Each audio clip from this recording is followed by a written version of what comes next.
When that big black ship landed and that hatch opened and out walked those three Inquisitors, all I could think about was Attack of the Cosplayers.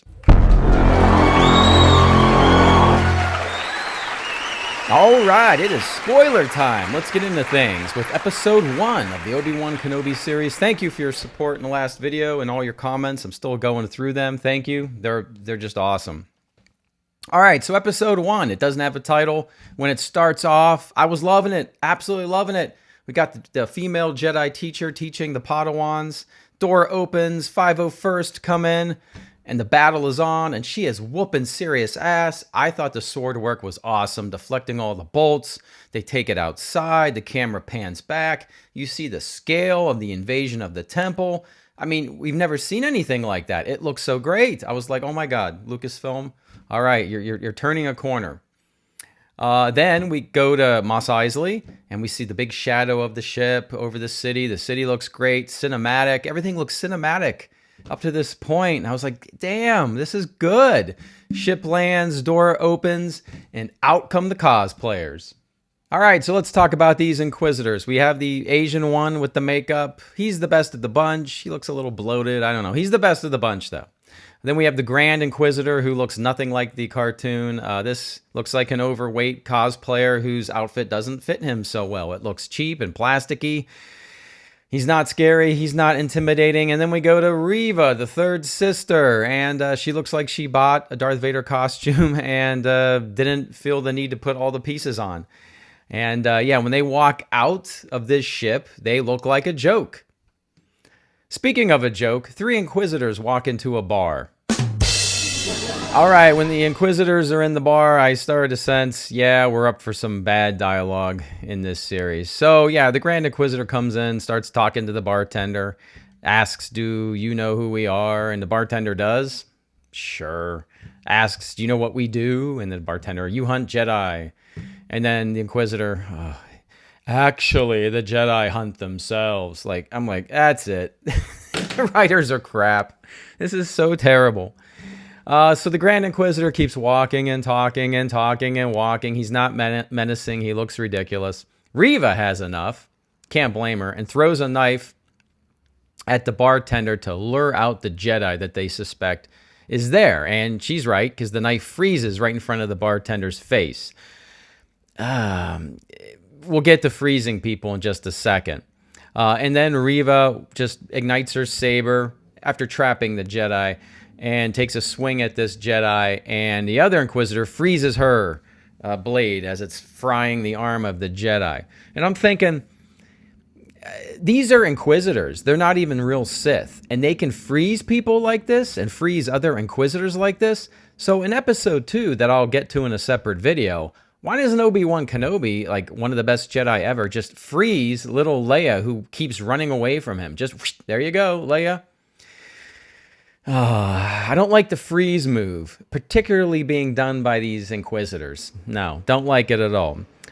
So Reva, because of her actions, allows the Jedi to get away, and she's all mad, and she's all sassy. There's no consequences for her. She wants bigger prey. She wants Obi-Wan Kenobi. Why? I don't know, and I don't care. All right, and thankfully the show moves to Obi-Wan Kenobi and Ewan McGregor, and the show gets good again. We see that he has a day job processing that meat. I thought that was really cool. He rides his Eopie back to his cave, so he has a cave. I don't know how I feel about that. I don't know why he can't have a house, because a Jawa enters his cave and calls him Stinky several times. Yeah, it's part of, beating up on our leading character again. Yeah, so the Jawa does sell him a little T-16 that he's going to give to Luke Skywalker that we saw in A New Hope. So, okay, Easter eggs. Obi-Wan has nightmares, calls out to Qui-Gon Jinn, who doesn't answer. That's interesting. I hope he does at some point. We see Obi-Wan go to the Lars homestead and drop off the T-16 toy at night.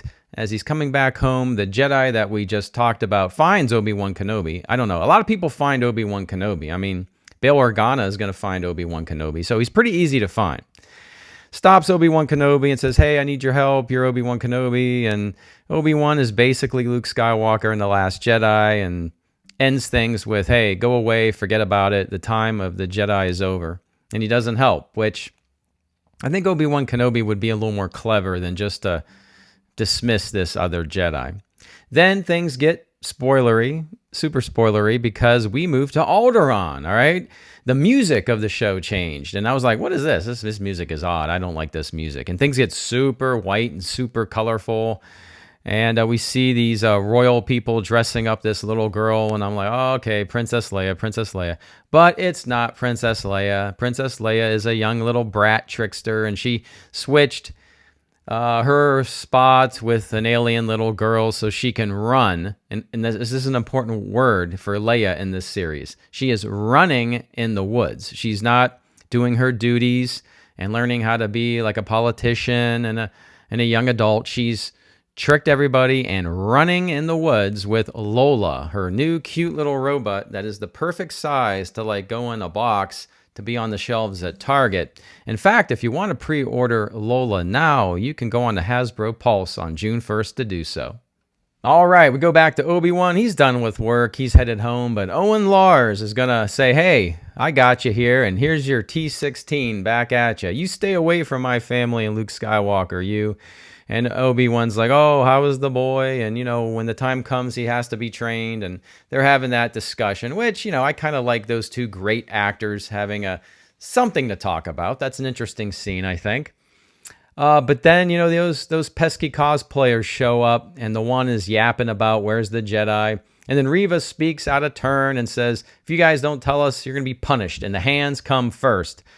We'll take your hand off. That way, when you reach for something, you'll think about us. Okay, she's just being annoying. She's overacting. She's trying to act tough, and she's wearing on my nerves. After saying that, we have some ridiculously stupid lady that gets mouthy with Reva, and of course, whoosh, there goes your hand.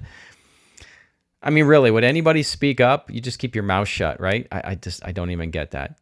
And why don't they like do the mind read thing? Because we're going to see in the second episode, there's the mind read thing. Just read a couple people's minds. Do the Kylo Ren move and you'll find out where the Jedi is. But no, they got to walk around and just talk too much.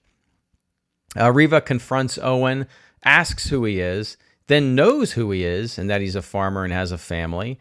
And then she puts the sword to his neck and says, all right, you guys don't tell us. We're going to kill this guy and his family. And Obi-Wan's just kind of hiding in the corner. Finally, the Asian Inquisitor, the one we all like, says enough of this and stops her. And, they leave and he throws her up against the wall and reprimands her. And then Reva gets sassy right back to him. So there's really no consequence, no punishment for her. Again, acting out. I don't know. Obi-Wan thanks Owen and Owen says, I didn't do it for you. I don't know. I think more sketchy, sus dialogue. All right, so we go back to Alderaan to the Princess Leia show, but this looks good. Alderaan looks great. I like the visual effects and the city. I think it looks really good.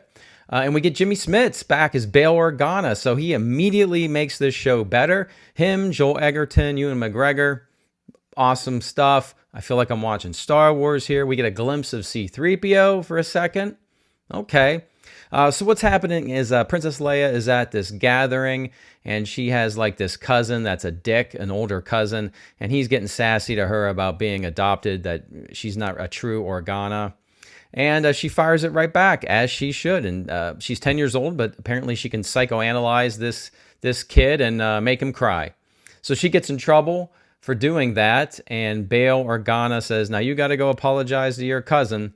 And she promises Bail Organa she's going to do that, but again, she's lying and disobeying her parents. And she is running in the woods with Lola when she should be keeping her promise. So this time, as she's running in the woods, she runs right into Flea, the Flea gang. We got Flea. He's got two alien thugs, and the chase is on. It felt like 5 to 10 minutes.